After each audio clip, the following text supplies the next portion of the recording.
गजाननं भूतगणादिसेवितं कपित्तजम्बूफलचारुभक्षणम् उमासुतं शोकविनाशकारकं नमामि विघ्नेश्वर पादपंकजम।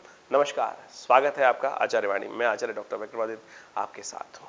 4 तारीख की यदि हम बात करें तो इस दिन विशेष तौर पर ग्रहों की गणना दिखाती है कि उस दिन पंचमी तिथि है और साथ साथ जो सोमवार का अवसर, और शुक्र ग्रह मार्गी होने जा रहे हैं। शुक्र ग्रह कई दिनों से वक्री चल रहे थे और वक्र स्थिति में होकर जिस प्रकार से जो कॉम्बिनेशन बना रहे थे वो ऐसे में आपकी राशि के अनुसार से जहां चल रहे थे लग्न भाव में चल रहे थे, आपको कई चीजों में थोड़ा सा मन में थोड़ा सा ऐसे कह सकते हैं कि शुक्र के वक्री होने के कारण से थोड़ा सा संसारिकता से विरक्तता की भाव आ रही थी। तो आपको अच्छा प्लेजर मिलने के योग बन सकते हैं, आगे बढ़ने के आनंद के अवसर प्राप्त होने के योग बनते दिखाई दे रहे हैं। अच्छा रहेगा। भगवान शिव का, पार्वती का स्तवन करें, शिव का अभिषेक करें और ऐसे में तिथि को आरंभ करें, कल्याणकारी योग रहेंगे। वहीं 5 तारीख की यदि हम बात करें तो उस दिन मंगलवार का अवसर, षष्ठी तिथि और साथ साथ ग्रहों का परिवर्तन की सूचना रहेगी। चंद्रमा भी परिवर्तन का योग बनाएंगे और साथ साथ बृहस्पति महाराज भी परिवर्तन की तरफ जा रहे हैं। बृहस्पति महाराज आपकी राशि के अनुसार से दशम भाव में चल रहे हैं। दशम भाव सफलता का भाव होता है। दशम भाव जो भी कार्य करते हैं उसमें विशेष तौर पर रियलाइजेशन का भाव होता है। ऐसे में बृहस्पति का पीछे जाना आपको लग सकता है कि इन दिनों शायद मेरी कई चीजों में जो आगे बढ़ने के योग हैं वो कल से जब बृहस्पति यानी कल सुबह 6 बजे के आसपास बृहस्पति वक्री होंगे, तो ऐसे में आपको लग सकता है आने वाले कुछ दिनों में कि हम धीरे धीरे डेटोरेट हो रहे हैं। अरे डेटोरेट नहीं हो रहे हो भैया, पॉजिटिव होने के साइन रहेंगे आगे।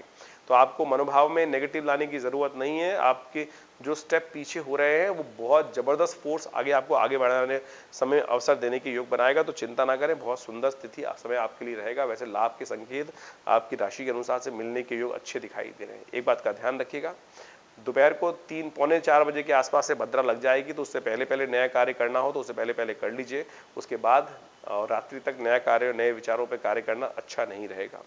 6 तारीख यदि हम बात करें तो और 6 और 7 तारीख का डिस्कस करना एक साथ बहुत जरूरी है, क्योंकि 6 और 7 तारीख में जन्माष्टमी के 2 अवसर बन रहे हैं।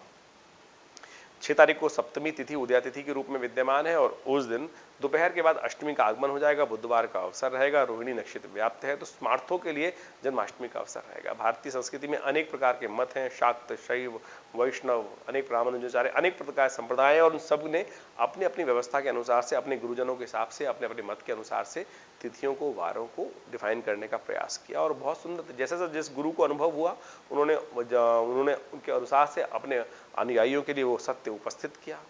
तो इस बात को ध्यान रखें, स्वार्थों के लिए शिवरात्रि जो जन्माष्टमी का अवसर है वो विशेष तौर पर 6 तारीख को रहेगा। 7 तारीख के लिए जो जन्माष्टमी है वो प्रशस्त दिखाई देती है, शुभ तरीके से दिखाई देती है। वैष्णव संप्रदाय उसी दिन मनाएगा और समस्त ऐसा दिखाई देता है कि जो बड़े बड़े मंदिर हैं उस दिन 7 तारीख को ही जन्माष्टमी मनाने का सुंदर अवसर दिखाई देता है। उसका कारण यह है शुद्ध रूप से अष्टमी विद्यमान है, जो करीब करीब दोपहर के बाद तक रहेगी, 3 बजे 4 बजे तक रहेगी विद्यमान।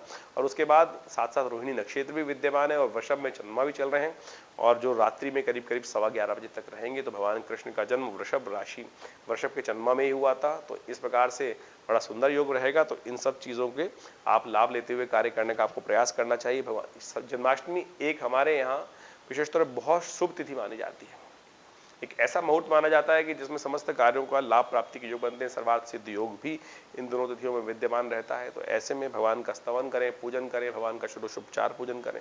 कहा जाता है कि इस जन्माष्टमी पर कोई और पूरे साल में व्रत करो ना करो, जन्माष्टमी का व्रत करने से कहा जाता है कि समस्त प्रकार के कष्ट दूर होते हैं, समस्त प्रकार के पापों का क्षय होता है।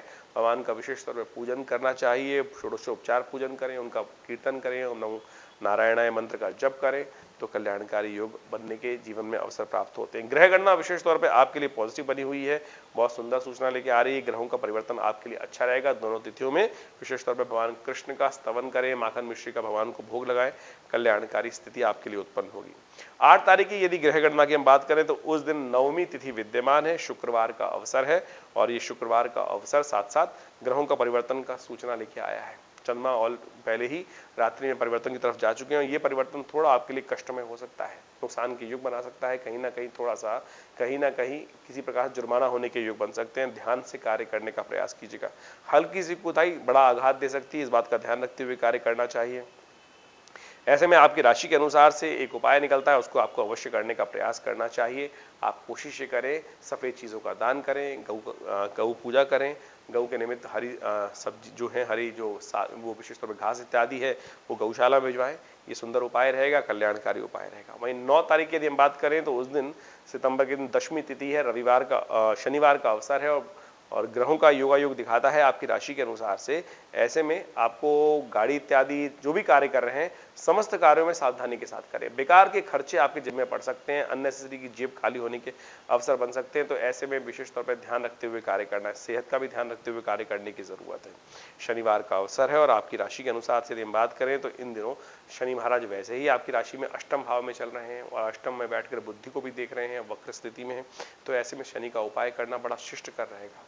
पीपल के पेड़ के पास जाकर एक दीपक तेल का जलाना बड़ा कल्याणकारी उपाय है, इसको करने का प्रयास कीजिए। और साथ साथ एक बात का ध्यान रखिएगा, इस दिन भद्रा सुबह से ही विद्यमान रहेगी, तो सुबह 6:21 के बाद से कोई नए विचारों पर, नए कार्यों पर हाथ डालना अच्छा नहीं रहेगा। तो बहुत सारे ऑफिस में काम करते हैं, कभी कभी छोटे छोटे नए प्रोजेक्ट्स हाथ में दे दिए जाते हैं, तो हमारे अनुसार से बड़ी सोच समझकर कार्य करने की जरूरत है, उनमें कहीं ना कहीं विघ्न आने के अवसर प्राप्त हो सकते हैं।